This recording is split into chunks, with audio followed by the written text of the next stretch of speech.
Hey, good morning, Eastern Oregon, and welcome to this January 8th version of AM Live on EOA, your connection to Eastern Oregon. We're glad that you are here with us. If you want to find our content, go to EOA.network. EOA.network, that takes you to a link tree where you can find the locations of our Facebook and our Roku, our Instagram page, and all of the places where this content is released. Glad that you are here with us. Here in a little bit, we are going to have Dan Landa, who we had on the show clear back when we started the show during COVID. And he's here. He is a veteran, and he's involved in assisting veterans and has started an organization just for veterans right here in Eastern Oregon recently. And we're going to have a follow-up conversation with him. So, how are you, man? What's up? First Friday. First Friday. Almost there. Yeah, and there's snow on the ground, man. I hate it. I hate it.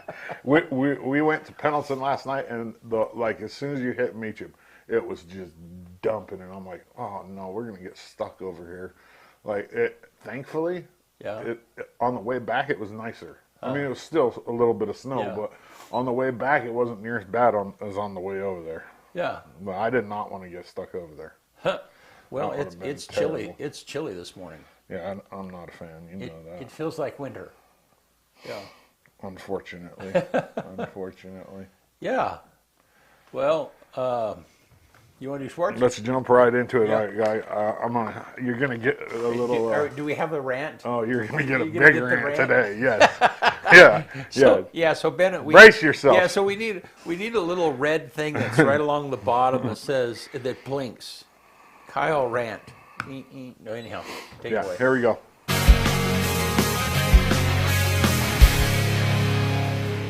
And Sports Report brought to you by Hobby Habit. Free battery and charger with your purchase of a BL2S Traxxas truck. The Stampede 4x4 is bigger and stronger than ever with new clipless body, extended chassis, and huge 5.3-inch sledgehammer tires for an aggressive monster truck stance. Stampede's all-new BL2's brushless power system delivers effortless power for all-day fun with an added boost of torque for terrain-shredding burnouts and powerful acceleration. The Stampede 4x4 also comes standard with Traxxas Extreme Heavy Duty Upgrade Kit to become the new standard for strength and durability. Get it at Hobby Habit in La Grande, just for the fun of it. All right, so LHS Wrestling last night, I'm just going to tell you right off the bat, we won, which, I assumed we were going to win. Number 1 versus number 2 in the state. It came down to, I think we won by, I want to say 6 or right around there. The thing is, though, we should have won by a lot more than that, and here's the problem, okay? So we had, I'm not going to name any names, but we had a wrestler a few weeks ago get into a little fight on the mat. He was suspended. Well, so the coaches at La Grande did everything that they were supposed to through OSAA. He had to sit out a tournament last week, and then he had to take a class, like a sportsmanship class, and he was good.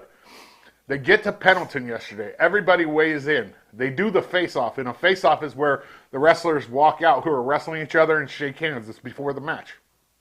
He goes out, does that.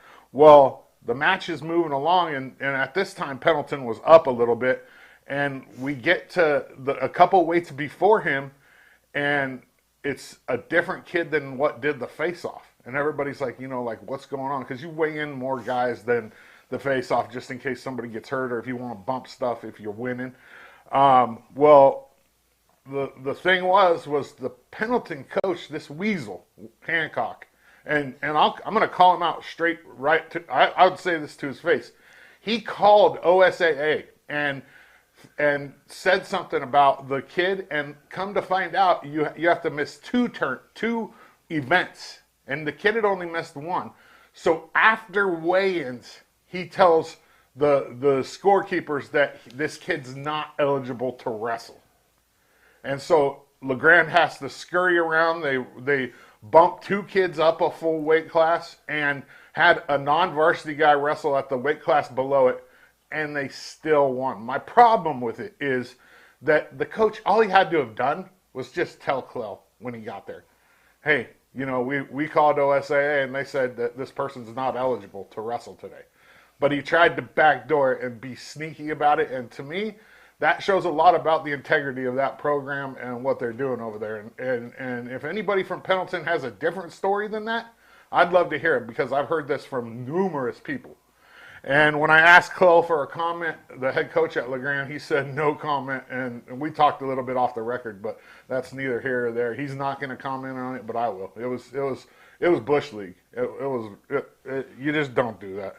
Anyways, rant over. LHS girls hoops dropped a tough one on Tuesday in LeGrand to Vail, 54-35. The girls host Lewiston tonight at 5:30 up at the high school. The LHS boys went to Vail and beat the Vikings 57-41. The boys will be in Central Oregon over the weekend, taking on Crook County tomorrow and Redmond on Saturday. EOU men's and women's hoops are on their way to Southern Oregon for arguably both teams' two biggest games of the year. I mean, both teams the men are in second, the women are undefeated in first place in the conference, and Southern OIT is going to be the women's biggest challenge by far, and Southern's not going to back down either. And for the men, I mean, they lost a couple weeks ago to C of I. C of I started the season ranked number 1 in the country, but I think with the way the men are playing right now, if they can get 1 out of 2 on this road trip, that's a good road trip. The women, I think they're going to get them both. This team, Angie's team, is rolling right now. EOU men's wrestling has canceled the duel they had scheduled for Sunday, which was supposed to be senior day against Evergreen State, and they moved senior day to the Tuesday duel versus Corbin. And usually, so historically, and most teams try to schedule their senior day against a team they know they can beat, and they had that with Evergreen. Now they have to wrestle Corbin for senior day, which Corbin's ranked higher than EOU, and that's going to be a tough senior day. Evergreen State took a forfeit. I'm not sure why they aren't coming, but it kind of happens in wrestling, especially on the long road trips. They won't come if they know that they aren't going to win anyways to save money, and it's not a fan of it.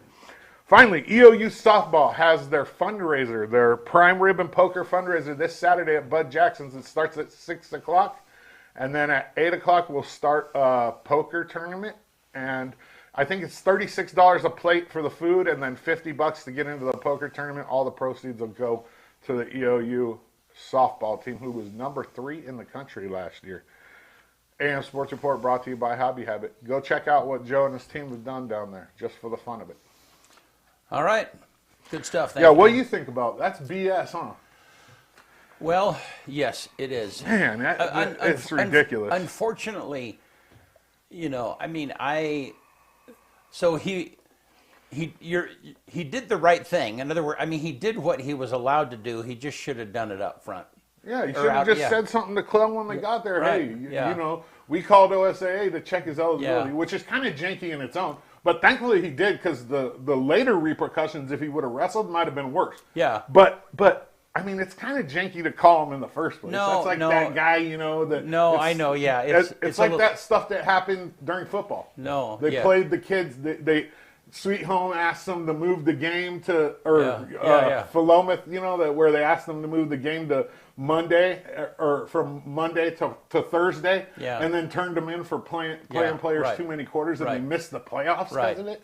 No, it's very similar to that. It's a little Karen-ish. Yeah, 100%. Yeah. And then to not say something when he gets there, that's where I have the problem. So I know Pendleton's coach. I've had numerous conversations with him. So here's what I find, though, just generally overall, is there's very few people that really have the courage to go to somebody's face and say, hey, I don't feel good about this, and this is what I did. Yeah, or this is what, because in all likelihood how that happened is they did the face-off, and then somebody came and said, hey, did you know that this happened last year? No. Did it all happen? It all happened way before that, during the day. They called OSAA, the coach. Oh, that's called right. OSAA. It was already done. And they waited until after the face-off to say something.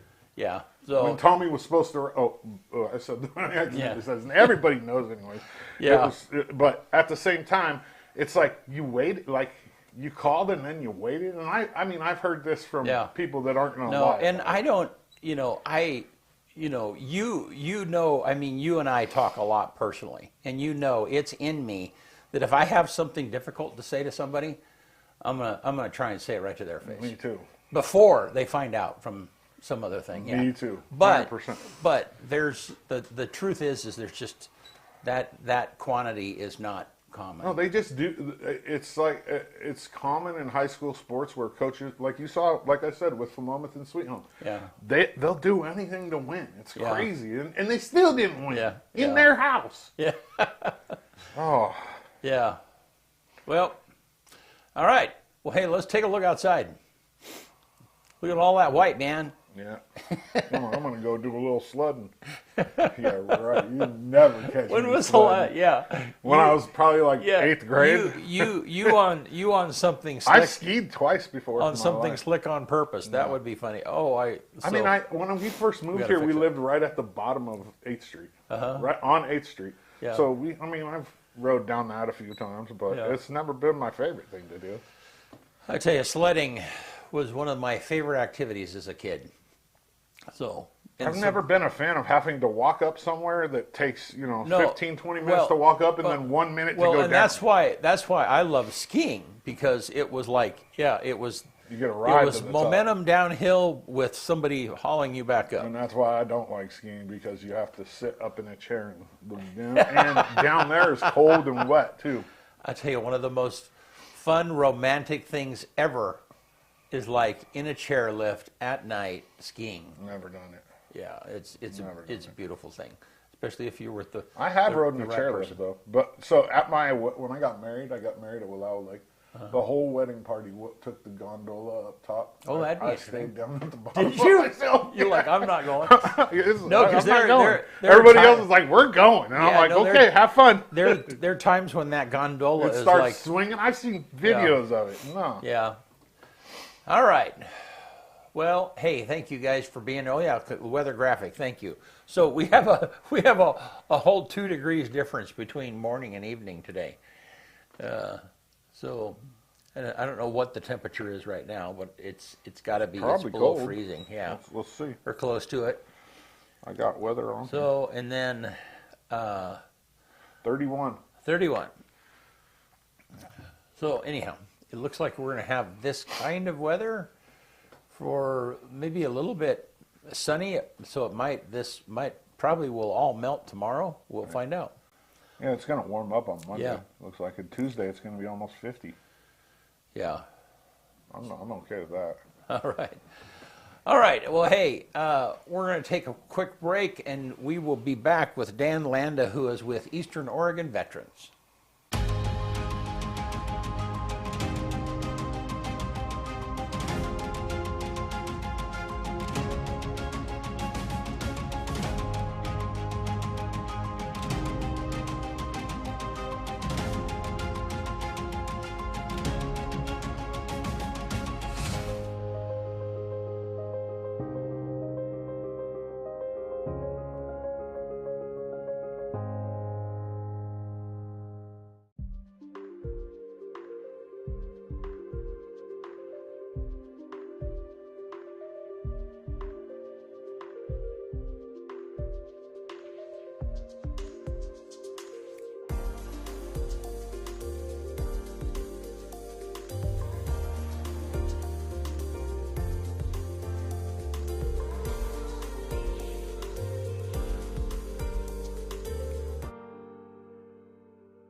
Eastern Oregon is full of interesting people, with interesting minds and interesting things to say.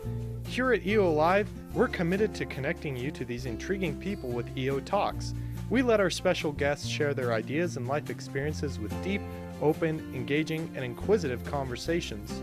You'll also be informed in depth on some of the most recent and relevant events, issues, and more.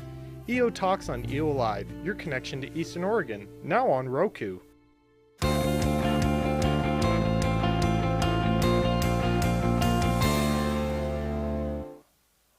All right, we're back with Dan Landa. How are you, man? Good. Thanks for having me. Yeah. The last time that we were together, we were in COVID, and you were. In the other we were room. all in different offices. Right. So yeah, It felt a little weird. I walked in today and I'm like, yeah, this is different. You know? Yeah, yeah. So yeah, I didn't realize it had been that long, but yeah, time flies when you're having fun. Right? It has been since COVID. Yeah, That's it's right. crazy to think Yeah, about. no, and yeah, good to have you. Thank you. Yeah. So, and we were talking a little offline about during a commercial about sports and that we were talking about Clell Carson, who was our local, coach, and we're pretty close to him, and he Right. won. He was nominated. I don't know. Explain. I never said that. He went into the Wrestling Hall of Fame this year. Yeah. Awesome. Yeah. That's a National major Hall of Fame. accomplishment right there. Yeah. Something to be proud of. Yeah. You know, as we were talking about sports, I think as an American culture, we're very competitive. Right? Yeah. Like I run in the veteran world. We're very It's competitive. well, not just American. Human beings. But I mean, I It's think in our DNA. I think we breed it pretty good here in America to be very successful and very competitive. Yeah. You know, so there was the quote that we're very motivated people. Once everybody that's died on Mount Everest was once a very motivated individual. I saw that recently too. Yeah. But that is the epitome of chasing your dreams with reckless abandon, right? Yeah. Well, and I think it's the epitome of stupidity. If you're going to a place where 1 out of every 10 people die, like why would you do that? Why? Well, I think the argument to that is you never know how you've truly lived until you're closest to death. Yeah. I I think don't like checking that. But I think there's a subsection of people that's where they feel the most alive. Wingsuiters? Yeah, I mean, I applaud them. Hey, chase those dreams because you only get so many trips around the sun before it's all over with. Yeah. That's Leave true. your legacy, make your mark. You've only got so much time, and it's not granted, right? Yeah. So yeah, Eastern Oregon Vets has been. Last time I was on your show, I was the president of Veterans Back 40 Adventure, which is still alive and doing well, hosting vets on adventure motorcycle trips. They did an amazing trip a couple years ago, maybe it was a year and a half ago. It was about a 3-year in the making trip. They took 7 vets to Tuyatutuk Arctic Ocean. It was a film documentary called Silent Battles, and it's about awareness of veteran suicide and the things that veterans struggle with while in service and then transitioning out of service. It was very impactful. The statistics show that a veteran is 30% more likely to commit suicide than a normal civilian because of the stressors and things that we go through, right? I think it's right up there with firefighters and EMS and cops as well. You put yourself in harm's way. You do things for the greater good of the community and the country at sometimes a great cost to oneself. And it's hard to transition in and out of that, if you will. So, it was a great opportunity I learned a lot. I got to meet a lot of really cool people and do some amazing things and just meet veterans and people from all over the world. After leaving that organization, I kind of got lost for a while. Kind of floundered around in Eastern Oregon here, just trying to find myself again. Because I think when you're all in on some of the stuff, you have a tendency to kind of lose who you are a little bit because the mission means so much. Mm-hmm. With that being said, I started attending a lunch that was going on here in La Grande, and it was 3, 4, 5 vets, 5, 6, 7 vets, and it was a weekly thing we started doing. And a group of us decided that maybe we wanted a little more. Maybe there was something in the sauce. There was something that we could provide or do that would be more impactful and feed us a little bit more. So I'm a co-founder of Eastern Oregon veterans, along with Cody Vela. Cody Vela and I both have extreme personalities on polar opposites. We're not somebody, if you know Cody, you're either a fan of us or you're not. There's not many people that are like, yeah, those guys are kind of middle of the road. You know what I mean? And I don't think that that's a bad thing. I think it's just passion for what it is that we stand for and what we want to do.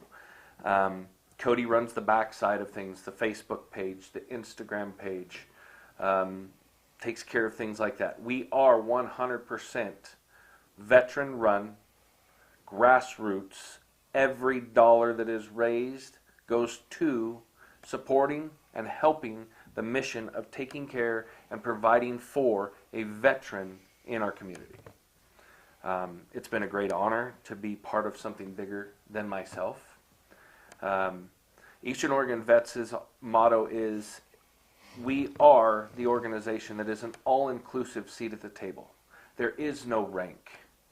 No one is any better or any worse than the next person to the left and the right. We are all equal at that table. We are all veterans. We are big on empowering people's voices and their ideas to bring them to us. We want to help you facilitate those dreams, right? Because we know collectively in the military that many hands make light work, right? And in the military, we never do anything alone, really. I mean, you're always part of a team. Like, you're always doing something, and you always know that the brother to the left and right of you knows exactly what they're supposed to be doing, and they're not going to fail at that task, right? They're going to push through that task at all cost, right? So Eastern Oregon Vets really rewards that behavior of, you are valuable and you are inclusive and you do have a say at this table, and I think that's what really sets us apart from a lot of other organizations that, not that they're bad, they have a hierarchy, right? Yeah. There's a structure. And a lot of veterans thrive still on that structure, and they find that path. And we're grateful for our VFW. We're grateful for our Legion. We're grateful for those organizations that do those things for our veteran community. However, what we saw was we would come across an issue or a problem that we would like to solve, and we would reach out to these organizations, and because of their bylaws or bureaucracy or something, they simply couldn't fill that need. And so Eastern Oregon Vets said, well, let's just take care of it. We don't have bylaws. We don't have bureaucracy. We have a group of individuals that want to see these things come true. Right. And so we just make it happen. And, sometimes there's a little bit of, people might get frustrated or upset, and we simply say, it was not intentional. We had the best intentions at heart. Sorry, right? And sometimes in life, that's just what you have to do. Yeah.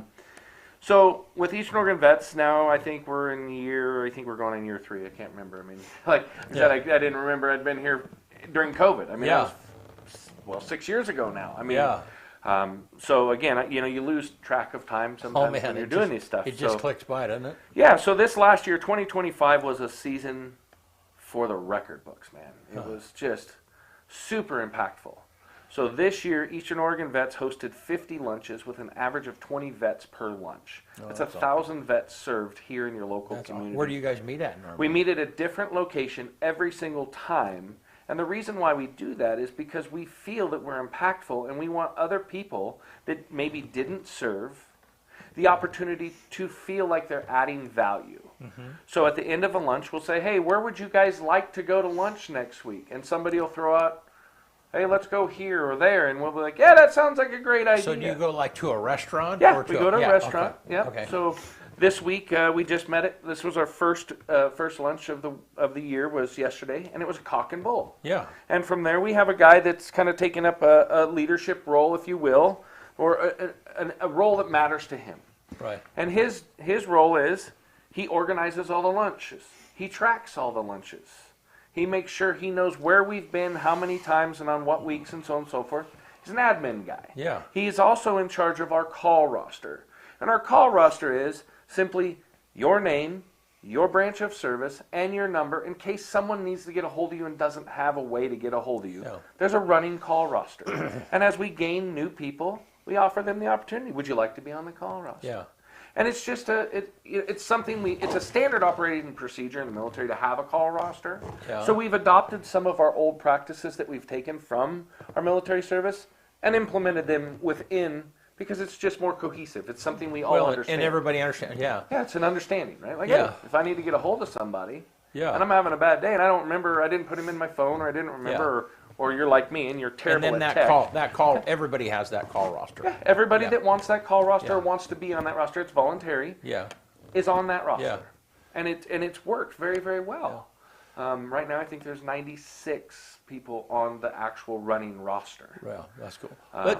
Let's go back just a little bit. Yeah. So tell me a little bit about you, your experience, and where you grew up at, and then I know we probably covered that 5 years for sure. ago, but give me a little bit of give the audience a little bit of a foundation of your service, and then how you got into helping veterans like this.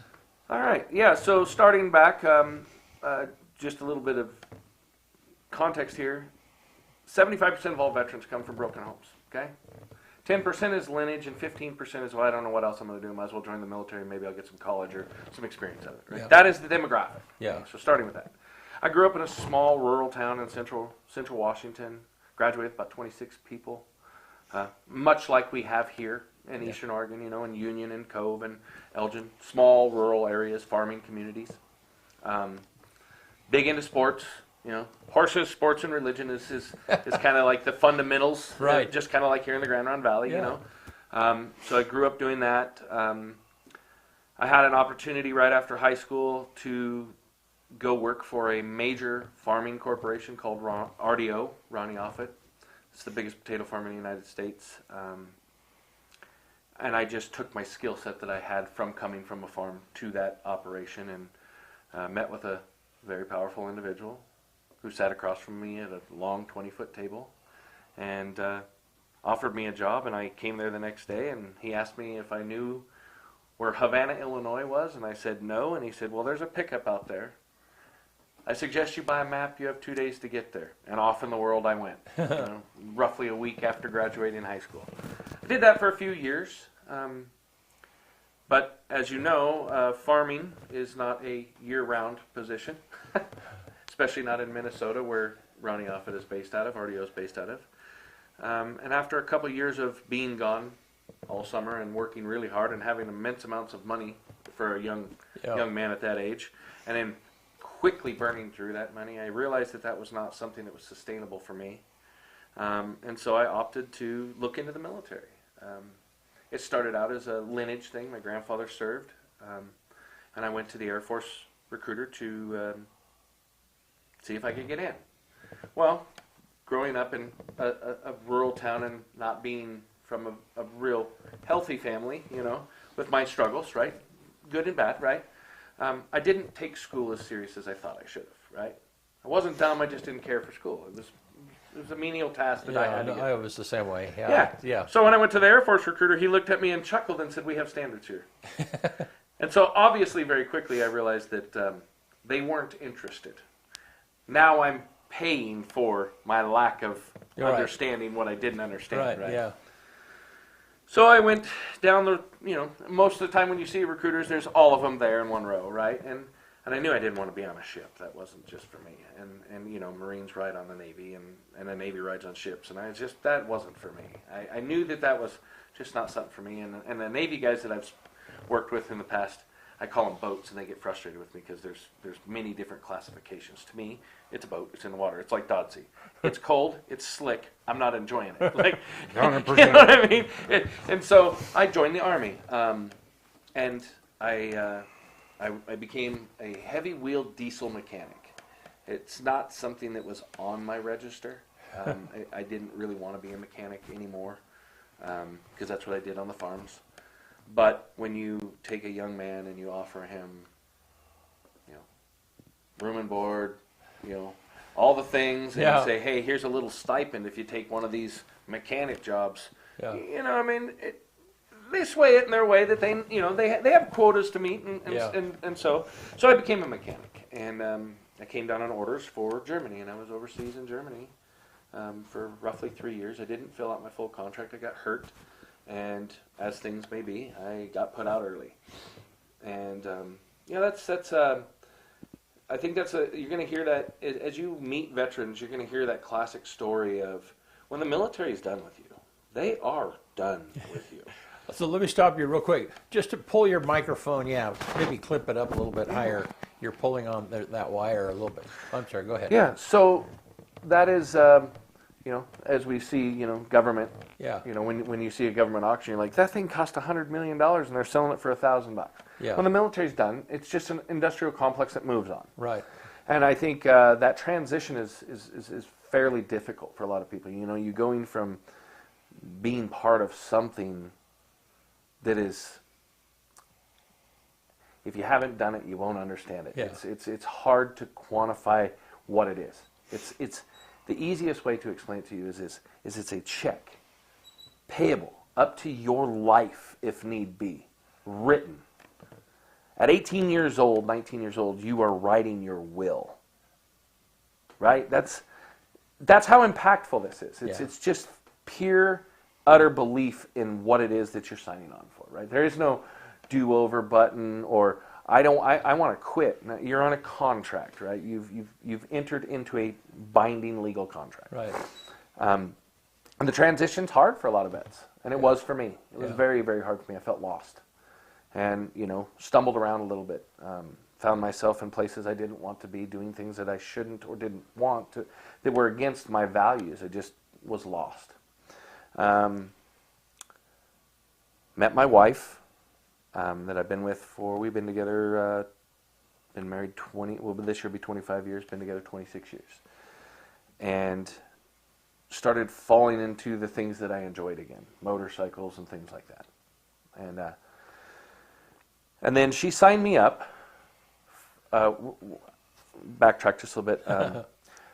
My brother-in-law, her brother, did 18 and a half years in the military, and his transition was too hard, and he gave in to his demons. And sad reality, that is a resounding thing that happens. Like I said to you earlier, veterans are 30% more likely to commit suicide than the average American citizen, right? My wife signed me up for a trip with Veterans Back 40. And from there, I was like, this is it. I found a tribe again. I found a purpose and a belonging again. And then, of course, shortly thereafter, I ran Veterans Back 40 and so on and so forth. And, again, met amazing people, did amazing things, got to do some super cool stuff. But for me, the trips just weren't enough. It was Veterans Back 40 is a weekend trip or, a 3-4 day trip. And that's it. It's kind of a one and done. It's really hard to continue to build those relationships and foster those relationships because of the legalities or the bylaws of what the organization is founded under. And so I realized that maybe nonprofit wasn't for me. Maybe more of a grassroots openness was for me. And so that's what Eastern Oregon Vets has provided, is that openness to, I tell people all the time, I think nonprofits, very good. They do a lot of good work, but they like a lot of boxes. And I tell people, where creativity goes to die is in a box. I say that about committees. Yeah. It's the same thing. Yeah, bureaucracy, if you want, right? a committee is a great place for a great idea to die. And that's what I realized. Yeah. And I realized that it's still valid. Right. And it's still very meaningful and purposeful. It's just not for me. Yeah. That's not where I thrive. And what I found is I was butting heads. Right.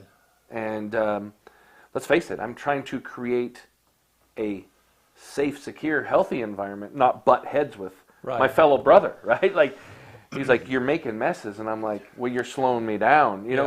I just realized, and I think this is with growth, right? We realized that that's just not for me. Yeah. I'm not going to shove that square peg in a round hole over and over again because I'm not willing to wear it back out, right? Because the damage is done at that point. Right.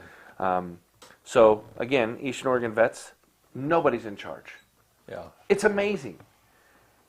Now, mind you, people kind of get put in charge roles, if you will, just because of our personalities and our traits, right? Right. But we make it very aware that we're just doing the back end work, but your voice and you are just as valid as anybody else sitting at the table, right? Right. Cody takes on a role that I can't do. Right. Obviously, I mean, you guys saw when I tried to send you your Dropbox pictures, you're like, what in the world is this? I'm not a tech guy. Right. I try, and Yeah. but I fail often. So, and Cody's very good at it. And he takes that role very seriously in providing what it is. I can't speak for Cody, but breaking bread with someone, you can learn a lot about another individual. You can really get to know someone when you sit across the table from someone and share a meal together. Yeah. You can break down boundaries. You can overcome a lot of things if you can just sit at a table and share a meal. Yeah. I think that's because there's no oh, I'm going to be better than you, like Dodzy was saying with sports. It's very competitive. We live in a very competitive world. When you're sitting down eating a meal with another human, right? Yeah. There's no competition in that. It's a safe, equal ground, right? And that's what we strive to continue to provide, is that equal, all-inclusive ground. So let me ask you Unless a you're question. playing credit card roulette. Cody will beat you to that punch every single time. That guy is good, man. He's a player. He's on it. Then there's some competition. Yeah, exactly. So give me. So there's a couple things I'm thinking. So you've said a couple of times where at the table everybody is at the same place. Yeah. They're at the same level, and you mentioned rank. Yeah. And so, and I'm unfamiliar with the inside of veterans organizations. I have an appreciation for it. Right. So, but in some of these others, does rank still matter?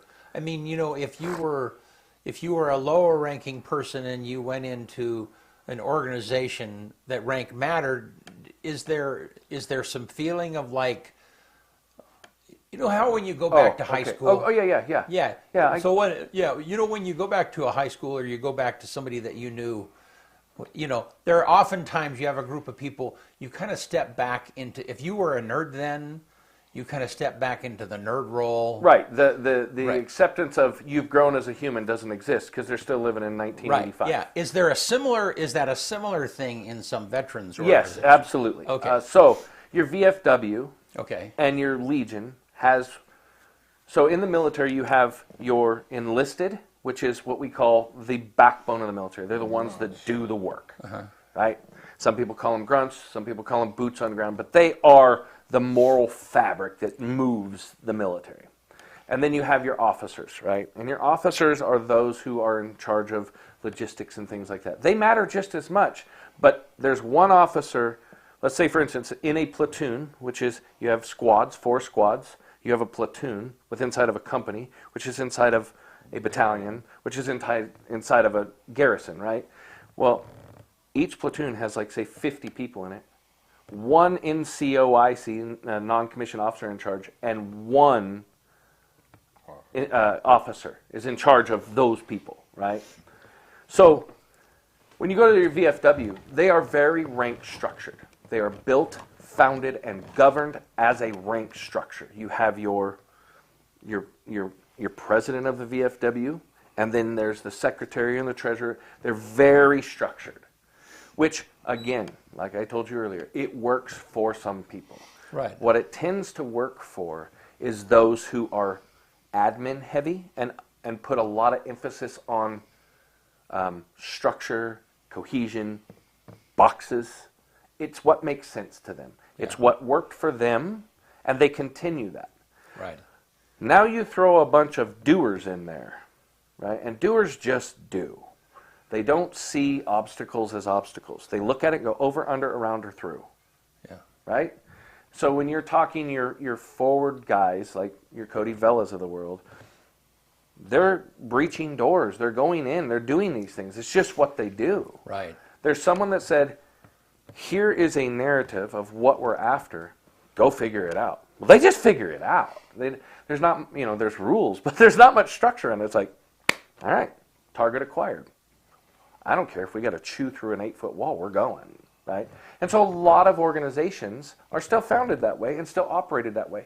And it works for a lot of people. But what we found at Eastern Oregon Veterans was there was a subsection of people that didn't want to go back to that rank structure. They didn't want to go back to that same feeling. Right, yeah. Like, I've done my time, man. Like, I signed the dotted line. I did what I was supposed to do. I'm at DD-214. I just want to be part of the group, right? Because we're only 3% of the American population. right, But I don't want to fall under that rank structure again. right. They still need a tribe. That was the other word The that tribe, you used. yeah. Yes. We need, everybody's looking. I mean, humans are pack animals, right? Yeah. And veterans tend to get along with other veterans. We have Yeah. dark humor. We say stuff that people are like, "What in the world?" But we understand each other, Right. Right?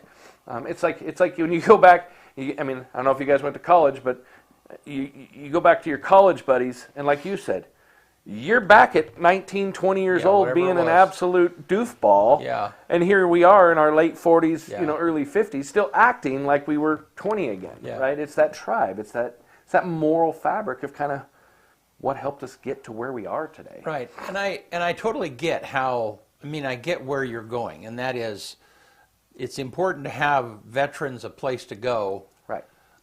but maybe not have to go back to where they were. Absolutely. Yeah. Not I'm And a again- different person, but I still want to hang out with veterans. Right. And not Okay. to say that those organizations Right. don't work for some. We just found Yeah. out that they don't work for all. So give me an example of something, a need that you've seen in a veteran that has kind of slipped through the cracks.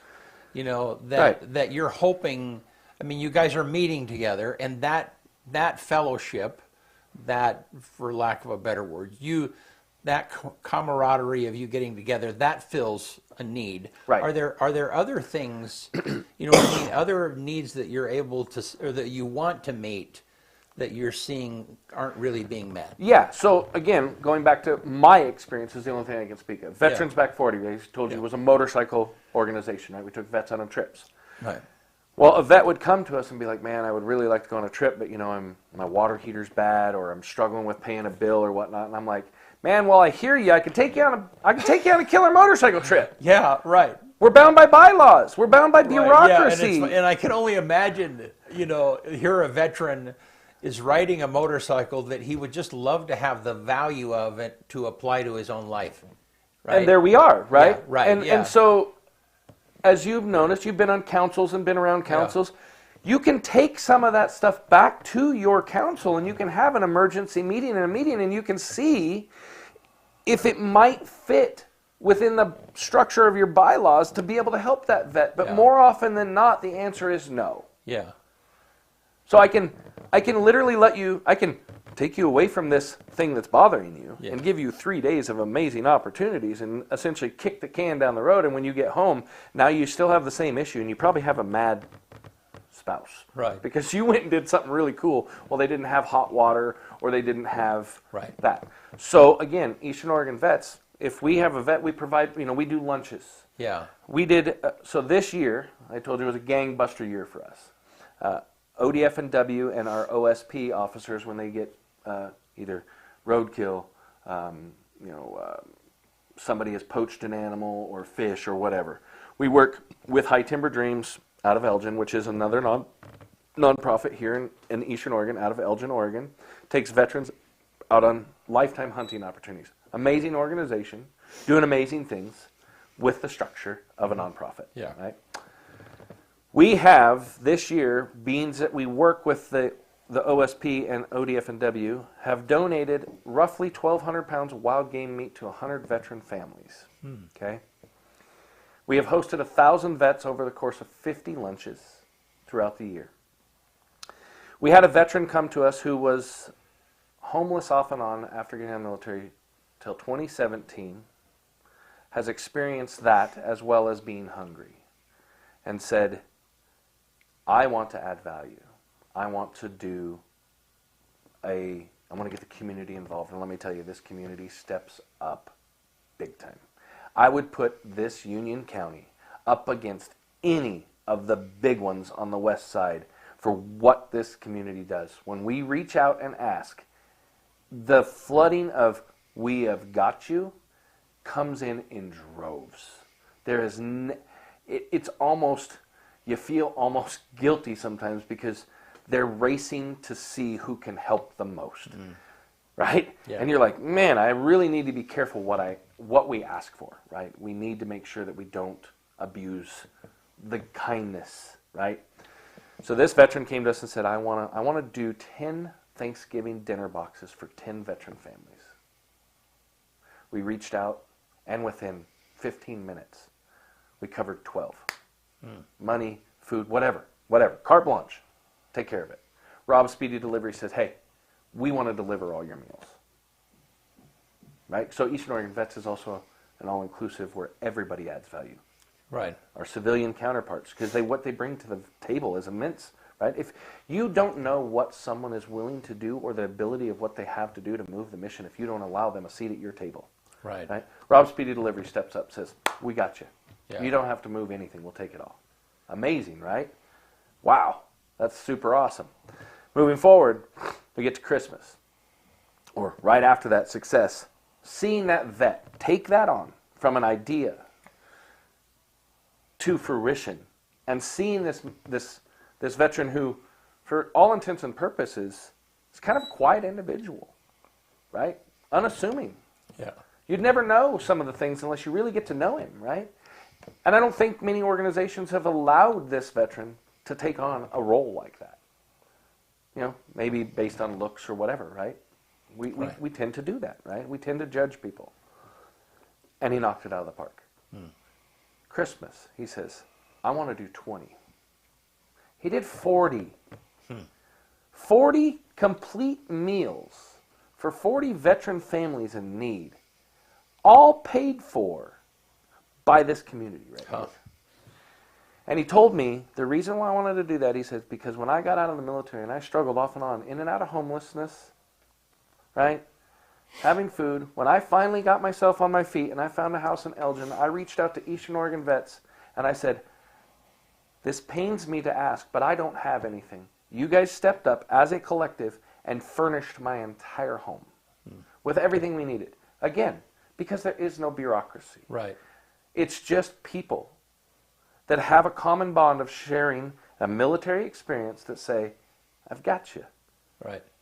We've got you. When we say we've got your six, right, that means we've got your six. You are covered. Yeah. You have paid the dues already by signing the check. You have a DD-214. It is a club, and you're in it.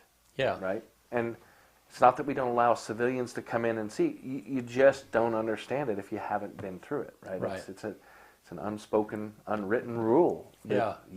We are our brother's keeper, Yeah. right? We did it when we were in, and Cody and I both share the same sentiment.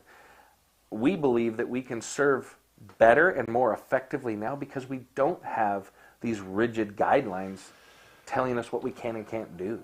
Right. And I have an understanding of that because I've, it's a different journey that I've been on, but I've had a real compassion for youth and our drug issues, whatever Absolutely. it might be, and it's not just drug, it's just youth, being pathless or just wandering or whatever the might case. The lack of mentorship. Yeah. And we talk, we have the chair that you're sitting in, we have a lot of coaches and George Mendoza and, a lot of people who make a positive influence in youth and help them get to where it is that they need, whether it's through choir or through sports or whatever it might be.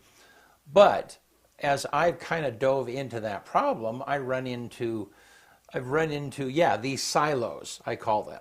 We do a lot for Youth for Christ. Youth for Christ is an amazing organization, but they're siloed, okay? Yeah. And when the school district is siloed, all of these different organizations do amazing things, but they might not even communicate with each other. And either. they only do what they do. Right, yeah. And so then I've been a proponent of we got to get everybody in the same room around a table, and we're not going to leave until we find out some solutions. And some of those solutions are like you're saying. They're just done by people who want to do good things. They're not necessarily done by an organization. Correct. Yeah. Absolutely. So when you said that, getting people around the table, yeah, I'm glad you brought that up. Yeah. Our sheriff race. Yeah. they asked, can we come to your lunch? Yeah. We want your opinion. We value your service to the country, and we look at things differently through our lens, right? Yeah. Okay? Every one of our county commissioners that was running for county commissioner came to our lunches. Yeah. And was generally concerned about our concerns from the veteran side of things, from a different lens, if you will, a different silo than what they've been used to. Right. Right? That is the fabric of what a true grassroots movement can do. Right. They don't feel like it's a silo that they can't break into. They feel like it's an open opportunity to, one, address issues that they understand, and also learn to other issues that may exist that isn't even on people's radar, because you look at it through your lens, Dodsey looks at it through his lens, and I look at it through my lens. Yeah. And that for me, and I applaud every single one of those candidates that came through. We learned an immense amount about who they were and their vision and their morals and their ethics and things like that. And since Jake Sievert has won, Jake Sievert has been one of our biggest proponents for saying, hey, what are your issues here? Yeah. I want to hear them because I need to understand them, because I need to take this fight to Salem. Yeah. They need to understand. Yeah. If we don't build it in Eastern Oregon, it doesn't exist. Yeah. And I get it, right? From a money standpoint, when you're interjecting a bunch of money into a program or a veterans organization type, it makes more sense to keep it on the west side. They have a lot more people, but that doesn't mean we're not valid here. Right. Right? We're still valid. We just don't have enough oomph to receive some of the funds and things that they receive on the west side. Yeah. If you're a veteran on the west side, you get on the internet, you got 100 things you could do every week. Yeah. Well, So- I think the primary purpose for being a nonprofit is being able to get money, Correct. and whether that's And through accountability. through grants. And accountability. Well, accountability is To built some in. extent, I Built-in believe accountability. I believe that there's some accountability, but I think all nonprofits start out with a good heart. Well, right? and there's nothing wrong with a nonprofit, but it is. You're right. You have to have. You have to have a structure. That You have to have a structure, and after a have while, that structure gets big enough where now it seems like all you're doing is raising money to feed the machine. Well, and frankly, when I give, and have been involved in a number of nonprofits, and they have a purpose. There are parts of what we do that would benefit. We love educating kids. Right. We they're love our having future. we love having students come in as interns and serve for the summer and educating them. Well, it wouldn't be very difficult for us to turn the portion of that business into a nonprofit. We could receive funds to help pay for equipment and so on and so forth. But me not being a nonprofit doesn't keep me from doing whatever needs to be done. That's Absolutely, good. and that's where we are. And that's the point. And that's where we are. We saw where the nonprofits were bound, right. and the things that they could not do. Yeah. And we didn't say you're not valid. We just said we'll fill that gap. Well, and so let's take like Loveland Safe Ride. Yeah. Okay. Loveland Safe Ride has been funded by Kevin and his organizations for years, and they just became a nonprofit because they want to be bigger and they want to be able to receive funds and expand. But the point is that anybody can do good. Absolutely. Anybody. And everyone is doing good in their own way. Right. Yeah. And if structure and nonprofit type works for you and your morals and your ethics and what you want to achieve, again, we're not saying it is not valid and we're taking anything.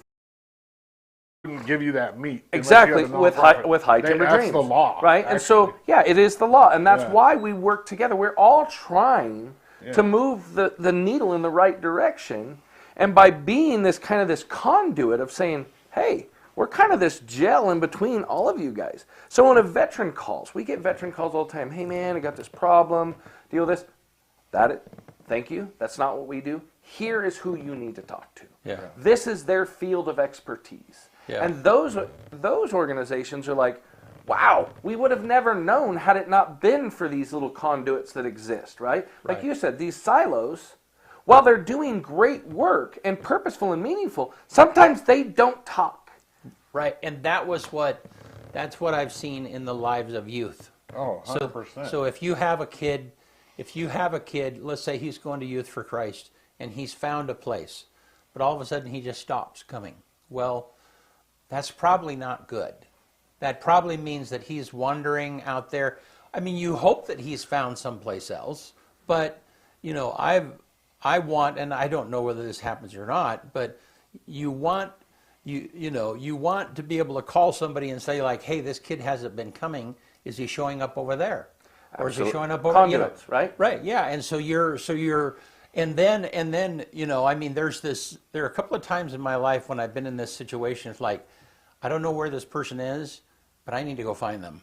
And I need to look in their face and know that they're okay. Yeah. For sure. Yeah. Sure. But that only happens if there's some collective or communication. Conduit. There has to be a conduit. Yeah. There has to be a pathway Right. where I come to you and you come to me and I say, I value what it is that you bring to the table, and I'm not trying to take anything away from you. Yeah. I am trying to add value where you can't, Yeah. and you add value where I can't, right?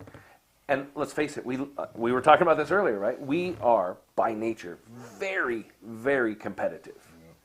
And the narrative sometimes is spread that we live in a world of scarcity, which is an absolute farce.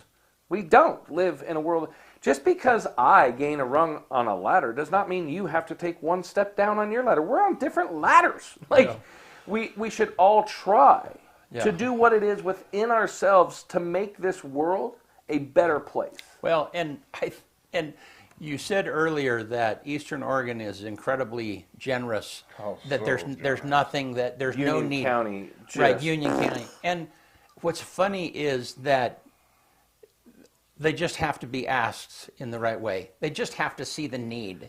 There is so much. I mean, because of our political chargedness, and we don't want to enable somebody to stay where they are or whatever it might be.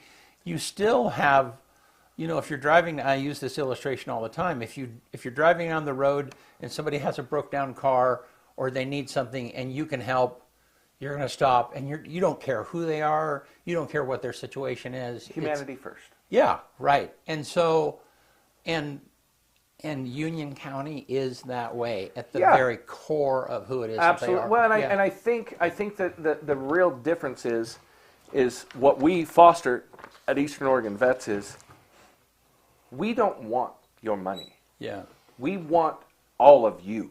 Yeah. We want you at an inclusive seat at the table because you bring value. Yeah. We don't want you to feel like you're a commodity, right? And I think that's kind of the narrative that's been spread with, look at these people making money on the internet, right? They're selling their time and their image they're commoditizing it, right? They're making money, and not everything is about money. Yeah. Yes, we have to have it to function and do the things we want to do, but let's take care of people. Let's understand that all people are intrinsically amazing and have the ability to do a lot of things if and only if we give them the safe, secure place to do that. Yeah. Good. And that's what's really helped us. And at the end of the year, like this year, we literally posted every dollar we made, how many vets we served, what we spent on every single line item. That's awesome. We adopted every single veteran at the nursing homes here in Union County and Baker County. Yeah. We spent exactly $434 and some change on just the veterans at our assisted livings here. Huh. I can give you breakdown for breakdown of every dollar we spent and exactly where it went. Yeah. Because we feel that you are all entrusting to us because we are a grassroots organization. Like Dotsie said, there's that intuition that if I'm giving to a nonprofit, there's something to it. Like tangible that I can understand, right? There's framework. And what I want to say to everybody that believes that, yes, there is belief in that, and there is some structure and validity to that. But look at our current political system. We cannot question some people about where I know what you make. It's public knowledge what you make. right. How are you a multimillionaire? Yeah, no, it's kind of funny. I was thinking, and we got to quit here, but I was thinking about how sometimes, yeah, all of that information is gettable from a nonprofit, but very seldom is it ever gotten. Yeah. And that's so, why we want to be yeah. completely and utterly transparent. Yeah. So, hey, so then how can people get a hold of you? How, So we have a Facebook Okay. page. We have an Instagram page. We have business cards. Yeah. We are 100% open 24 hours a day. You call that number or you message that, somebody will get back to you. So why? I looked at the Facebook page. Why do you have it locked down? Like, So there's a Facebook page. yeah. And then there's the Facebook group. The Facebook page is What's the Facebook page called? I couldn't find it. I'll have to have Cody get you that information. Okay, he Again, can I'm not a send tech me guy. that. Yeah. The reason why there's an actual lockdown group is Yeah. because that is a vetted group of private page for veterans to ask specific questions within the Okay. veteran community. Okay. Okay. And then we have the page That makes sense. Yeah. allows. I was gonna say if that's just your page, I would open it up. No, we have to protect the Yeah, yeah, integrity yeah. of the brotherhood or the brother and sisterhood Yeah. of what it is. Well, if you're protecting the integrity, you shouldn't be putting it on Facebook, even if Right. in a locked group. yeah, for sure. You might want to Again, do that I'm not on a tech cell guy. phone or something. That's Cody's baby. Yeah. I know my they lane. have the rights to all of that. I know my lane and I stay in Yeah. it. You know what I mean? Well, Dan, hey, thanks so much for being here. Yeah. Thank you for Yeah. having me, guys. Yeah, It's please, been an honor. Please come back, and it'd Yeah. be great to have you and Cody come back together. Yeah, and we've got talk some about other this. guys that Yeah. have some great ideas, and they would love to share them with the community Yeah. and their vision, and see if there's people in the community that want to help that vision. You know. Yeah. Yep. So thank you guys so much for the time and opportunity. And Union County, man, hats off to you. All right, hey, get us out of here. man. Yep. Jerry Hopkins said hi, good morning earlier. We didn't have time to get the comment in, but on this day, January 8th, 1806, explorer William Clark views a skeleton of a 105-foot whale washed up on Cannon Beach, which was actually the Tillamook Nation at the time. That's crazy. That was the first time, Lewis and Clark, they saw a 105-foot skeleton of a whale. Yeah, that's 1835. The U.S. national debt reaches zero for the first and only time in history.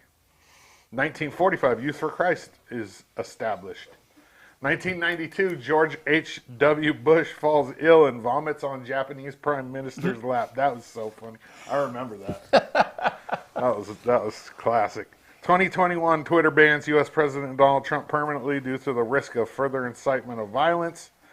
On this day, the #1 song in 2005 is Let Me Love You by Mario.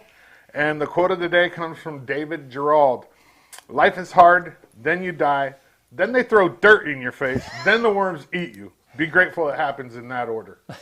One more time. Life is hard, then you die, then they throw dirt in your face, then the worms eat you. Be grateful it happens in that order. I've heard the first line of that. Life is hard, then you die. I've heard that.